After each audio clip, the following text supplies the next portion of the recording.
নারীদের গোপন দুইটি স্বভাবের কারণে স্বামীরা কখনো উন্নতি করতে পারে না। বিশেষ করে যারা হাজবেন্ড আছে, নারীদের বিশেষ করে মা বোনরা যারা আছে, অনেকেই আমার এই কথার দ্বারা রাগান্বিত হতে পারেন। এটা নবী সাল্লাল্লাহু আলাইহি ওয়াসাল্লাম নিজে বলে দিয়েছেন, বুখারী শরীফের হাদিসের ভিতরে আসছে, নারীদের কিছু ভুলের কারণে তাদের হাজবেন্ডরা তাদের লাইফে কখনো উন্নতি করতে পারে না। বিশেষ করে আমাদের মা বোন যারা রয়েছে, তারা অলওয়েজ চায় আমার স্বামী উন্নতি করুক, আমার স্বামী অনেক টাকার মালিক হোক, সম্পদ হোক, আমাদের যাতে করে কারো কাছে হাত পাততে না হয়। কিন্তু কিছু নারী এমন আছে, কিছু মা বোনেরা এমন আছে, তাদের ভুলের কারণে তাদের স্বামীরা কখনো লাইফে উন্নতি করতে পারে না, তাদের লাইফে ডেভেলপ করতে পারে না, সংসারে শান্তি আসে না মা বোনদের কিছু ভুলের কারণে।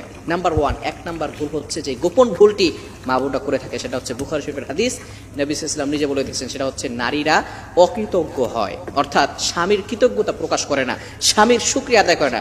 বুখারী শরীফের ভিতরে আসছে, নবী সাল্লাল্লাহু আলাইহি ওয়াসাল্লাম বলে দিয়েছেন, এমন কোনো স্ত্রী আছে যে স্বামী সারাটা জীবন তাকে সবকিছু দিয়েছে, ভরণ পোষণের দায়িত্ব নিয়েছেন, শুধু তাই নয়, সব কিছু দেওয়ার পরেও যদি কোনো সময় কোনো একটু ত্রুটি হয়ে যায়, কিছু যদি না দিতে পারে, যদি বিশেষ করে ঈদের সময় অথবা কোনো অনুষ্ঠানে যদি একটি শাড়ি না দিতে পারে, অথবা একটা জিনিস চেয়েছে সেটা যদি না দিতে পারে, তাহলে ওই স্ত্রী তার স্বামীর এমনটা অকৃতজ্ঞ হয়ে যায়, সেই স্ত্রী তার স্বামীকে বলে, তোমার সাথে সংসার করে আমার লাইফে আমি কিছুই করতে পারি না, তুমি আমাকে কিছুই দাও নাই। অথচ সারাটা জীবন স্বামী তার জন্য অক্লান্ত পরিশ্রম করেছে, তারপরও সেই স্ত্রী তার হাজবেন্ডের ব্যাপারে কোনো রকম কৃতজ্ঞতার স্বীকার না করে তার অকৃতজ্ঞতা আদায় করছে। এই কারণে কিন্তু স্বামীর মন ভেঙে যায়, আস্তে আস্তে ওই সংসারের ভিতরে অশান্তি সৃষ্টি হতে থাকে। এজন্য আল্লাহ তাআলা পবিত্র কোরআনুল কারীমের ভিতরে আয়াত নাযিল করে দিয়েছেন, যে ব্যক্তি কৃতজ্ঞতা আদায় করবে, শুকরিয়া আদায় করবে, আল্লাহ তাআলা তার এই নিয়ামতকে আরো বাড়িয়ে দিবেন।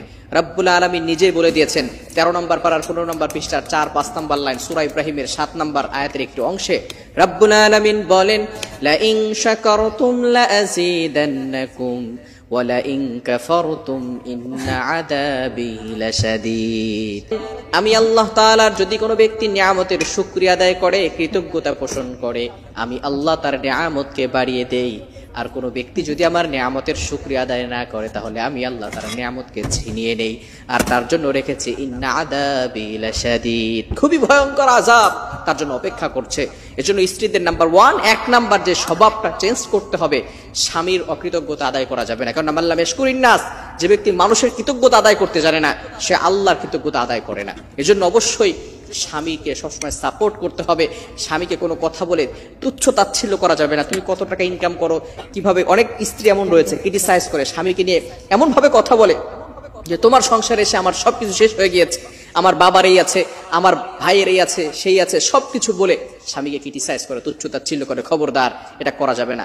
এটা করলে আল্লাহ তাআলা নারাজ হয়ে যাবে। এজন্য অবশ্যই এক নাম্বার হচ্ছে কৃতজ্ঞতা আদায় করতে হবে। নাম্বার টু, দ্বিতীয় নাম্বার হচ্ছে মোস্ট ইম্পর্টেন্ট, সেটা সব সময় নারীদের খেয়াল রাখতে হবে যে স্বামীদের সাথে খারাপ ব্যবহার করা যাবে না, জেদ প্রকাশ করা যাবে না, এই স্বভাব থেকে দূরে সরে আসতে হবে। সব সময় স্বামীর সাথে ভালো ব্যবহার করতে হবে। অনেক সময় স্বামীরা বাহির থেকে আসার পরে অনেক সময় স্ত্রীরা স্বামীদের সাথে ভালো ব্যবহার করে না, খারাপ ব্যবহার করে এবং অপচয় করে। অনেক নারী এমন আছে যারা অপচয় করে, তাদেরকে আল্লাহ তাআলা মহব্বত করেন। যারা জন্য আসুন এই অপচয় থেকে, খারাপ ব্যবহার থেকে আমরা দূরে সরে আছি। মা বোনদের এই দুইটি স্বভাব চেঞ্জ করতে হবে, তাহলে আল্লাহ তাআলার পক্ষ থেকে সাহায্য আসবে।